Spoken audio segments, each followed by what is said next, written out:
मैंने कहा खा लो। फिर वो हुआ कि भाई यहाँ घूमेंगे, चारों तरफ जंगल है, डरा दिया इन लोगों ने। एक बार एक भालू एक आदमी की टांग काट के ले गया।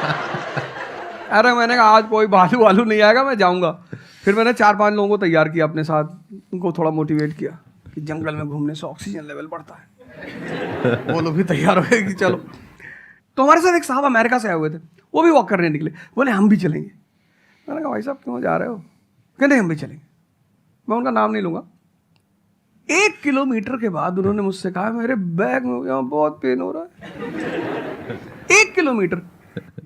तुम लोगों ने पता है अपने आप को कष्ट देना छोड़ दिया है। You are dying for luxury, you have become weak physically and mentally.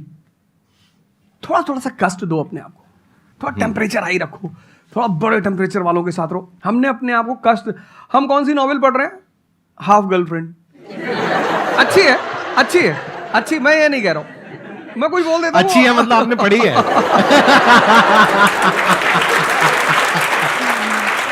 नहीं फिर कोई पकड़ निकाल लेगा, कोई वो क्लिपिंग निकाल लेगा, ओ गाली दे रहे थे उनको। नहीं आपने बहुत सारी गलतियां कर दी, आपकी जनरेशन ने अपने को कष्ट देना छोड़ दिया। हाँ। आप पढ़िए बड़े बड़े लोगों, अंबेडकर को पढ़ो, उनका जीवन संघर्षों का, प्रभु राम का जीवन पढ़ो, ये सब संघर्ष, ये सब लोग हैं जिन्होंने जीवन में लड़ाइयां लड़ी हैं। आपने उनको साइडलाइन कर दिया। आप राणा प्रताप के बारे में कुछ जानते ही नहीं हो, आपको वो पोएम याद ही नहीं है, खूब लड़ी मर्दानी वो तो झांसी वाली रानी थी। आपको तो एक चीज बता दी, twinkle twinkle how I wonder. आप वंडर किए जा रहे हो पूरी जिंदगी में। आपने कहा कि पूरे दिन मैं अपना काम करती हूँ, दैट इज फिजियोथेरेपी जो आप करते हैं, और शाम तक आते आते आपको थोड़ा सा डिप्रेस फील होता है, थोड़ा सा डाउन फील होता है, तो उसके पीछे क्या रीजन है आप बताइए। जैसे कि मैं बाकी पेशेंट देखती हूँ पूरा दिन में, हाँ हाँ। बट जब मैं घर पे आती हूँ तो मैं अपने मम्मी पापा को देखती हूँ, ठीक है। जो मैं उनको कहती हूँ कि आपको ये एक्सरसाइज करनी है, ये करना है, आपके लिए ये ज़रूरी है, वो ये नहीं करते। तो फिर वो मुझे डिप्रेस होता है कि मैं जब सबको सही करती हूँ और मैं अपने घर में ही सही नहीं कर पा रही। आप सबको सही नहीं करते हो, आप उन लोगों को सही करते हो जो आपके पास आते हैं। हाँ एग्जैक्टली। तो अगर आपके पेरेंट्स सही नहीं होना चाहते हैं तो उनको कौन सही करेगा? बेसिकली हमारी प्रॉब्लम क्या है कि जो नहीं करना चाहता उसको भी करवाना चाहते हैं। एग्जैक्टली। फॉर एग्जाम्पल आप में से यहाँ पे कुछ लोग बैठे हैं और बैठे हैं जो कहते हैं कि भाई आप कुछ भी बोल दो, हम तो जैसे थे वैसे ही रहेंगे, उखाड़ लो जो उखाड़ सकते हो, आप अकेले आ जाओ, आप साथ में हो जाओ, सर को ले आओ, आप 10 को ले आओ, हम तो नहीं बदलने वाले। उनका कोई कुछ कर सकता है? समझ गए? तो यहाँ पे किसका एक्चुअल में किसकी लाइफ बदलने वाली है? यहाँ पर हो सकता है कुछ साल बाद आप ही में से कोई यहाँ पर बैठा होगा, बट वो इंसान कौन होगा? जो खुद अंदर से बदलना चाहता है ना। Yes sir, thank you sir. Please have a seat, बैठिए। मेरा संदीप सर से ये क्वेश्चन है कि जैसे हम लोग जब आपकी वीडियोस देखते हैं तो हम लोग मोटिवेटेड हो जाता है कि हम लोगों को गवर्नमेंट से या फिर इन सब फील्ड्स में छोड़ के अपना कुछ स्टार्ट करना चाहिए जिससे देश में एंटरप्रेन्योर्स या फिर जॉब्स बढ़े। फिर हम लोग देखते हैं आप लोगों को कि भाई यूपीएससी में एक ऐसी पावर होती है जो हम करना चाहते हैं वहाँ पे हमको डायरेक्ट पावर मिलती है। जैसे कि मैं अगर एजुकेशन के फील्ड में कुछ अच्छा करना चाहती हूँ तो मेरे पास डायरेक्ट पावर होती है कि हम लोग वहाँ से कर सकते हैं। तो मैं ऐसा, मेरे पास ये क्वेश्चन, फिर मतलब दोनों में कॉन्ट्राडिक्शन चलता रहता है। ना कॉन्ट्रडिक्शन नहीं चल रहा है ये, इसे कॉन्ट्रडिक्शन नहीं कहते, इसे कंफ्यूजन कहते हैं। मतलब एक गोल होता है ना, या फिर एक मतलब हमारे पास एक टारगेट होता है कि हम ये काम करने के लिए यूपीएससी में जा रहे हैं। नहीं, सरकार जो कहेगी वो करना है। हाँ, I was about to say that. आपका क्या गोल है? आप क्यों कर रहे? और आप आपका नेता क्या थोड़ी है, target आपकी पार्टी का मैनिफेस्टो थोड़ी है, घोषणा पत्र। आप एक राजपत्रित अधिकारी हैं, गैजेटेड ऑफिसर। आपका जो मिनिस्टर होगा फोन मिलेगा, मैडम जी हाँ ये कस्तूरबा गांधी प्लान में अभी तक कितना काम हुआ? जी sir, I give the review in the evening sir. Okay thank you, ठीक है मैडम, बाय, खत्म। सो आपका कहने का मतलब है कि जो सिविल सर्वेंट बनते हैं या आईएएस ऑफिसर बनते हैं उनके पास कोई पावर नहीं होती? पावर होती है जब तक जनता अपनी पावर नहीं समझती। आज की डेट में इस देश में पावरफुल कौन है? जनता। We the people of India solemnly resolve. Yes sir. ये जनता बेचारी पावर जानती है तो डीएम का ऑफिस में चले जाते, हुजूर किसको बेचारे को बताएं? नेता देखा, मेंबर ऑफ पार्लियामेंट देखा, क्या पैर छू लिए, तेरे फूफा है? नहीं भैया नहीं भैया सांसद जी हैं। सांसद जी हैं तो क्यों पैर छू रहा है?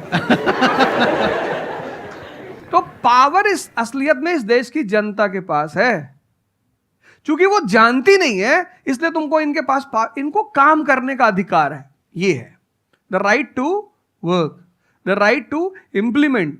लेकिन चूंकि जनता अपने अधिकार को नहीं जानती तो तुम्हें दूर से दिखाई पड़ता है कि आप बेटा कंफ्यूजन से बाहर आओ, ठीक है, और ग्लैमर मत देखो। आप बेसिकली पावर नहीं देख रहे हो, आप ग्लैमर देख रहे हो। आपको जो करना है उसको डिसाइड कर लो आप, और उस रास्ते पे आगे बढ़ो कि आप कल किसी भी फील्ड के मुकेश अंबानी बन जाओ, अडानी बन जाओ, वॉरेन बफेट बन जाओ, बिल गेट्स बन जाओ, इस रास्ते पे जाओ। Thank you sir. मैं यहाँ पे थोड़ा सा ऐड करता हूँ कि जो आपने बोला ना कि ये कॉन्ट्रडिक्शन है, सबसे पहले तो जो सर ने बोला कि ये कोई कॉन्ट्रडिक्शन नहीं है, ये कंफ्यूजन है, बिल्कुल सही बात है। अब कंफ्यूजन क्या है, उसकी जड़ क्या है? आप क्या कर रहे हो, आप बस हम लोगों की बातें सुन रहे हो। यहां से मैंने कुछ बोला, इन्होंने कुछ बोला, दोनों अलग अलग स्टैंड पॉइंट है। मतलब इस दुनिया में आर्ट्स भी है, साइंस भी है, कॉमर्स भी है। अब आप कहोगे अब तीनों में कॉन्ट्रडिक्शन है। अरे कॉन्ट्रडिक्शन नहीं है, अलग अलग लोगों के लिए अलग अलग स्ट्रीम्स है। डिपेंड्स अपॉन कि आपकी प्रेफरेंस क्या है, आपकी प्रायोरिटीज क्या है। तो आपको तीन चीजें देखनी पड़ेंगी, एक अपना पास्ट, अपना प्रेजेंट और अपना फ्यूचर। कि पास्ट में आपने कैसा परफॉर्म किया है। अगर आप पढ़ाई में बहुत अच्छे रहे हो तो आपको क्लियर नजर आएगा कि अच्छा मुझे पढ़ाई से रिलेटेड कुछ करना है, तो वहां से रास्ता क्लियर हो जाता है। बट अगर आपके दिमाग में 24 घंटे बिजनेस आइडियाज घूमते रहते हैं, जहां भी जाते हो वहां पे गोलगप्पे खा रहे होते हो, आपके दिमाग में चल रहा होता है अबे इतने पैसे ले लिए, उसमें से इतने का गोलगप्पा, इतने का पानी है, पानी तो इतना फ्री होता है, मेरे से लिया 20 रुपए, ये तो 5 रुपए का काम है, तो 15 रुपए इसके पास में गए, कितने लोगों ने एक दिन में खा लिए, इतने पैसे कमा लिए, व्हाटएवर। अगर इस तरह का आपका माइंडसेट है तो वहां पे एंटरप्रेन्योरशिप, स्टार्टअप, इन सब चीजों का बेनिफिट है। तो हर रास्ता हर एक के लिए नहीं होता है। तो ये आपको कैसे समझ आएगा? अपने पास्ट को देख करके। दूसरा, अपने प्रेजेंट को देखो कि आपके पास में क्या रिसोर्सेज हैं। सोचने से क्या होता है, आपको ये भी तो देखना पड़ेगा आपके पास में क्या रिसोर्सेज हैं। उसके बेस पर आप सोच सकते हो ना। कल को आप कहो कि मैं एक टेलीकॉम कंपनी लॉन्च करूंगी जो कि जियो को कंपटीशन देगी, ठीक है, सोच लो कुछ नहीं होगा। क्या है पीछे, बैकग्राउंड क्या है, आपके पास में क्या रिसोर्सेज है, nothing. How are you going to compete. तो आप फालतू में कुछ भी सोच रहे हो ना। तो यहां पे कॉन्ट्रडिक्शन क्या है, कंफ्यूजन क्या है? कुछ भी नहीं। तो जब आपके रिसोर्सेज ही आपको अलाउ नहीं कर रहे वो करने के लिए, तो सोच क्यों रहे हो? तीसरा, फ्यूचर में आप अपने लिए कैसी लाइफ चाहते हो। जैसे सर ने कहा कि पावर नहीं मिलती है वहां पे सर्व करना होता है। इस गलतफहमी से बाहर आ जाओ कि वहां पे पावर मिल जाएगी। पावर तो पूरी की पूरी एक हिरार्की है, जिस हिरार्की में टॉप पर पब्लिक बैठी है एक्चुअल में, वो हमें पता ही नहीं है। हमारे हाथ में पावर है, किसको वोट करना है, किसको पावर में लेकर के आना है। फिर उनकी पावर के अकॉर्डिंग आगे पावर का डिस्ट्रीब्यूशन होता है, पॉलिसीज का डिस्ट्रीब्यूशन होता है, फिर उसको इंप्लीमेंट करना होता है। तो आपको देखना है कि आपको एग्जैक्टली लाइफ में चाहिए क्या है। कि अगर आपका माइंड है बहुत ज्यादा क्रिएटिव, कि आपको हमेशा दिमाग में आइडियाज घूमते रहते हैं कि कुछ अजीब करना है, कुछ अलग करना है, ये करना है, वो करना है, तो फिर वो रास्ता आपके लिए नहीं है। क्योंकि वहां पे आपके पास में पावर नहीं है, रिस्पॉन्सिबिलिटी है। But once you go in the entrepreneurship space, वहां पे रिस्पॉन्सिबिलिटी नहीं है, वहां पे पावर है, क्रिएटिव, पावर टू क्रिएट। अब आपको देखना है कि एट द एज ऑफ 42, 48 आप किसके जैसा बनना चाहते हो। अगर एक टीचर बनना चाहते हो तो ये रास्ता है। उसके अलावा जिन्होंने यूपीएससी को क्रैक किया है उन लोगों का आप लाइफस्टाइल देख सकते हो। वैसे बनना चाहते हो, बहुत बढ़िया। मेरे जैसा बनना चाहते हो, बहुत बढ़िया। किसी और के जैसा बनना चाहते हो, बहुत बढ़िया। बट किस बेस पर? अपनी पर्सनालिटी को देखो ना, क्या लाइन हो रहा है। सर एक्चुअली आपका सेशन देख के मैं पब्लिक स्पीकिंग सीख रहा हूँ। तो कॉन्फिडेंस बढ़ाने के लिए जो आसपास के स्कूल है ना, स्कूल क्लासेस जो है उनके पास मैं जाता हूँ बच्चों को थोड़ा सा ये करने के लिए। तो मैं जाके वहाँ पे रश्मि रथी सुनाता हूँ, मेरे को आती है थोड़ी थोड़ी, तो मैं वो सुनाता हूँ। छत्रपति शिवाजी महाराज के बारे में सुनाता हूँ। तो उन बच्चों का मैंने थोड़ा नोटिस किया, तो वो क्या कह रहे थे मुझे कि सर जो टीचर है अभी जो सिखा रहे हैं वो बस सब्जेक्ट के बारे में बताते हैं और बोरिंग तरीके से सिखाते हैं, ना कोई एक्स्ट्रा कुछ एक्टिविटी नहीं करवाते, कुछ नहीं करवाते। और जब ऐसा कोई एडिशनल गेस्ट आता है जो कुछ एडिशनल सिखाता है तो उनका माइंडसेट थोड़ा चेंज होता है कि सामने वाले टीचर से भी वो वही एक्सपेक्ट करते हैं। तो मुझे कभी कभी लगने लगा है कि मैं जाके गलत कर रहा हूँ या वो टीचर का, वो स्टूडेंट का देखने का नज़रिया बदल रहा है, तो वो वही से वो एक्सपेक्ट कर रहा है और उनका मन वहीं पे नहीं लग रहा है वो सब्जेक्ट में। तो अभी मैं क्या काम करने के दो तरीके हैं। एक, आपको काम करना ही है, कोई ऑप्शन नहीं है। एक है आप किसी भी कीमत पे काम करना चाहते हो। जैसे मैं किसी भी कीमत पर पढ़ाना चाहता ही हूं। इसने मुझे इज्जत दिया, सम्मान दिया, प्रेम दिया। मैं एक शादी में गया था 2 दिन पहले, लोग दूल्हे उल्हे को छोड़ के मेरे पास आ गए। दूसरा बेचारा फ्रस्ट्रेशन में क्या किया, हमसे मैसेज किया वो तुम यहाँ से चले जाओ। मतलब उनके भाई ने मुझे मैसेज किया, बड़े भाई ने कहा वो यार तुम यहाँ से जाओ, शादी नहीं हो रही है। मतलब वो द्वार 4 वगैरह सारा प्रोग्राम था, वो सब बाहर है, हो जा सर। तो हमारा जो देश का शिक्षक है उसके मन में कोई मोटिवेशन नहीं है कि वो क्यों पढ़ा है।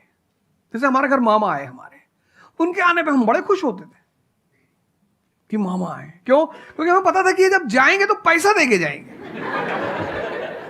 इस देश के शिक्षक को, सरकार को कुछ ऐसा करना चाहिए कि उसके मन में एक मोटिवेशन हो कि 6 बजे का स्कूल है, वो सुबह 4 बजे पहुंच जाए।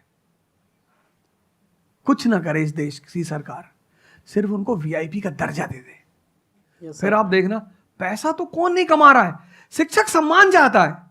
तो मैं अपने टीचरों से पुराने मिलता हूं, तो जैसे कहीं मिल गए वो सड़क पे, मैं खड़ा हो गया, रोक दिया सब, हाँ सर, पैर चले, तुरंत ऐसे सीना उन्हें चौड़ा कर लेते हैं कि हमारा बच्चा है जी।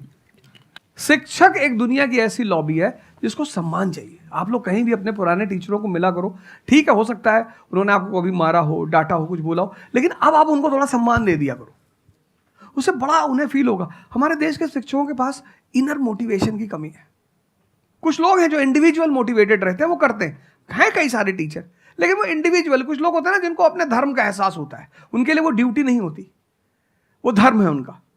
तो वो तो जैसे भाई आप जाके आप धर्म के रूप में कर रहे हैं, 2-4 टीचर और भी कर रहे हैं, 10 टीचर और भी कर रहे हैं, लेकिन सरकार को टीचरों को कुछ तो ऐसा करना चाहिए कि उन्हें फील हो कि नहीं यार, ये हमारा देश है, ये हमारे बच्चे हैं, हमें इनको बनाना है और ऊपर उठाना है। तो अगर सरकार कुछ ऐसा कर देगी ना, सेल्फ मोटिवेशन दे देगी, अरे फिर तुम देखना इस देश के टीचरों को।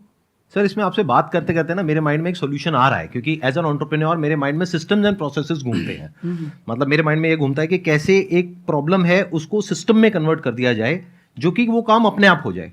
क्योंकि ऐसे बहुत ही कम टीचर्स होंगे जो अंदर से मोटिवेटेड होंगे। तो ये थ्योरेटिकली तो बड़ा अच्छा लग रहा है सुनने में, बट हजारों में कोई एक आध होगा। बिल्कुल बिल्कुल। तो अब मेरा स्टैंड पॉइंट क्या है कि क्या हो अगर जैसे हम ई कॉमर्स वेबसाइट्स पे जाते हैं, वहां पे प्रोडक्ट के रिव्यूज होते हैं। रिव्यू कौन देता है? जो कस्टमर है।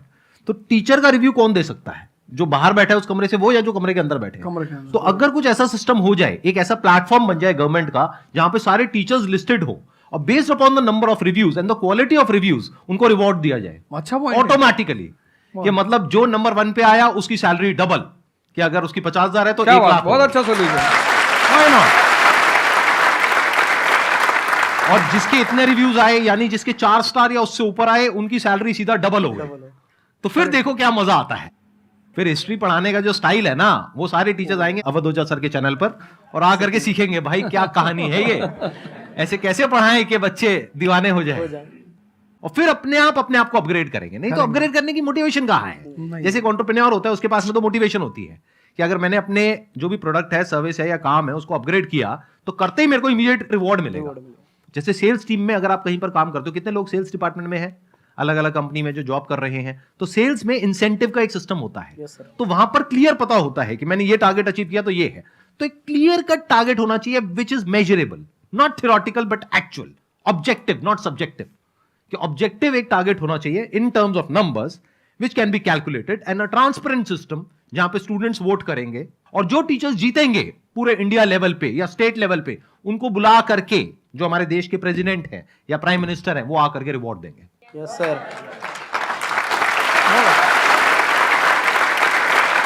Thank you so much.